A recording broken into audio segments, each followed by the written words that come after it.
സ്വാമിയേ ശരണമയ്യപ്പ.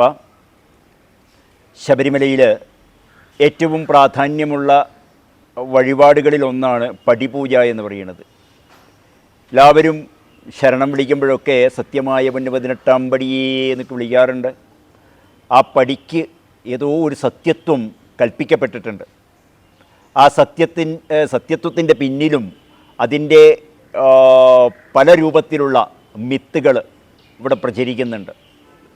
ഇന്നതാണ് എന്നൊക്കെ പറഞ്ഞ് പ്രചരിക്കുന്നുണ്ട്. ഇവിടെ ഒരു കാര്യം പറയട്ടെ, 18 എന്ന സംഖ്യ അത് നമ്മളുടെ പുരാണങ്ങളിൽ വളരെ പ്രാധാന്യമുള്ള ഒന്നാണ്. ഈ 18 പുരാണങ്ങളുണ്ട്. നമ്മൾ പറയാറുണ്ട് മഹാഭാരത യുദ്ധം നടന്നത് 18 ദിവസമാണ് എന്ന് പറയാറുണ്ട്. 18 എന്ന സംഖ്യയുടെ കടവയാതി ക്രമത്തിനനുസരിച്ച് ആ സംഖ്യയ്ക്കൊരു പ്രത്യേകതയുണ്ട്.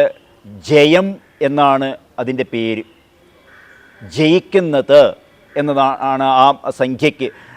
1-ന് യാ എന്ന് പറയും, 8-ന് ജ എന്ന് പറയും.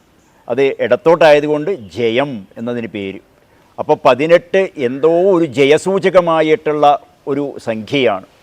ഏതായാലും ശബരിമലയെ സംബന്ധിച്ചിടത്തോളം ആ 18 പടികൾ ശബരിമലയടക്കമുള്ള കരിമല, നീലിമലയടക്കമുള്ള 18 പർവ്വതങ്ങൾ അതിനോട് ചേർന്ന് നിൽക്കുന്നുണ്ട് എന്നും ആ 18 പർവ്വതങ്ങളിലെ അതിദേവതകളെ ഇവിടെ പൂജിക്കുന്നു എന്നും ഒരു സങ്കല്പം പറയാറുണ്ട്. അതല്ല, താത്വികമായിട്ട് ഈശ്വരങ്കലേക്കൊരു ജീവൻ ലയിക്കുന്നതിന് മുൻപുള്ള 18 സോപാനങ്ങളായിട്ട് ഈ പടികളെ പറയാറുണ്ട്. ഏതായാലും ഒരു കാര്യം ഉറപ്പാണ്, ആ 18 പടിക്കും ശബരിമലയിൽ ഒരു പവിത്രതയുണ്ട്. ആ പവിത്രമായിരിക്കുന്ന 18 പടികളും ദൈവികമായിട്ടുള്ള പരിവേഷത്തോടു കൂടെ ശബരിമലയിൽ കണക്കാക്കുന്നുണ്ട്. പോകുന്ന ഓരോ ഭക്തന്മാരും കണക്കാക്കുന്നുണ്ട്.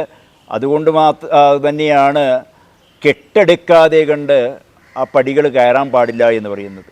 വ്രതമെടുത്ത് കെട്ടുമെടുത്ത് ആ പടികൾ കയറുക.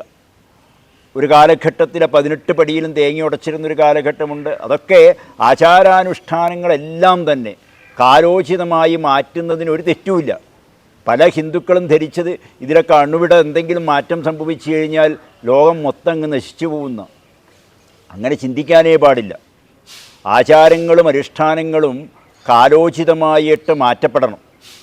അത് കാലത്തിനനുസരിച്ച് മാറ്റേണ്ടതാരാ? അധികാരത്തിൻ്റെ ഹുങ്ക് ഉപയോഗിച്ച് മാറ്റരുത്. അത് ന്യായമല്ല. പക്ഷേ അതുമായി ബന്ധപ്പെട്ടിട്ടുള്ള ആചാര്യന്മാരിരിക്കുക, അതിനെ ചർച്ച ചെയ്യുക, കാലോചിതമാണെങ്കിൽ മാറ്റുക. അതുകൊണ്ട് കാരണം അങ്ങനെ മാറ്റിയിട്ടുള്ളത് മാറ്റിയിട്ടുള്ള ഏറ്റവും വലിയ ഒരു തെളിവ് ചിത്തിര തിരുനാൾ മഹാരാജാവിൻ്റെ കാലഘട്ടത്തിൽ ക്ഷേത്രപ്രവേശന വിളംബരം കൊണ്ടുവരാൻ തീരുമാനിച്ചു. അപ്പോഴേ വീട്ടിൽ നാരായണ ഭട്ടതിരിയെ പോലുള്ള മഹാന്മാരോട് ചോദിച്ചു, ഇങ്ങനെ കയറാൻ പാടുണ്ടോ? എത്രയോ ഹിന്ദുക്കൾ, അങ്ങനെ എല്ലാ ഹിന്ദുക്കളും തന്നെ കയറിയാൽ അമ്പലം നശിച്ചു പോകുമെന്ന് വിശ്വസിച്ചിരുന്നൊരു കാലഘട്ടമുണ്ടായിരുന്നു. ആ കാലഘട്ടത്തിലാണ് ക്ഷേത്രപ്രവേശന വിളംബരം കൊണ്ടുവരുന്നത്. പക്ഷേ കാലം തെളിയിച്ചതെന്താ? എല്ലാ ഹിന്ദുക്കളും കയറിയതോടുകൂടെ അമ്പലങ്ങൾ മുഴുവൻ നശിച്ചു പോവുകയാണോ ചെയ്തത്, അതോ ഉത്തരോത്തരം വൃദ്ധിയെ പ്രാപിക്കുകയാണോ ചെയ്തത്? കാലം തെളിയിച്ചത് ആ ആചാരം, എല്ലാവരും കയറാൻ പാടില്ല എന്ന് പറഞ്ഞ ആചാരം തെറ്റായിരുന്നു. അത് എല്ലാ ഹിന്ദുക്കൾക്കും വേണ്ടി തുറന്നു കൊടുക്കുക തന്നെയാണ് വേണ്ടത് എന്നാണ് തെളിയിച്ചത്. അതുപോലെ ഓരോ ആചാരങ്ങളിലും ചിലപ്പോൾ നമുക്ക് ആചാരങ്ങളെല്ലാം വന്നതിന് ശാസ്ത്രീയത കണ്ടെത്താൻ സാധിച്ചു എന്ന് വരില്ല.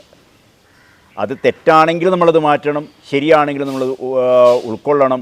ഏതായാലും 18 പടികളെ സംബന്ധിച്ചിടത്തോളം ആ 18 പടിക്കും വളരെയധികം പ്രാധാന്യമുണ്ട്. 18 എന്ന ശബ്ദത്തിന് പ്രാധാന്യമുണ്ട്. അതുകൊണ്ട് തന്നെ 18 പടികൾക്കും ആ ഈശ്വര സാന്നിധ്യം ഉള്ളത് കൊണ്ടാണ് അവിടെ ഓരോ പടിയെയും പൂജിക്കുന്നത്. ആ പൂജിക്കുന്നത് കൊണ്ട് തന്നെ പവിത്രമായ 18 പടികൾ കയറി ചെന്നുകൊണ്ട് തന്നെ ആയിരിക്കണം ആ ദേവതയെ കാണിക്കേണ്ടത്. അതിന് ചിലർ പറയുന്ന ഒരു ഉദാഹരണം, ഗീതയിൽ 18 അധ്യായമുണ്ട്. ഓരോ അധ്യായവും ഓരോരോ ഭഗവാനിലേക്ക് അങ്ങനെ ചേരാൻ വേണ്ടിയിട്ട് ചേർന്ന് അല്ലെങ്കിൽ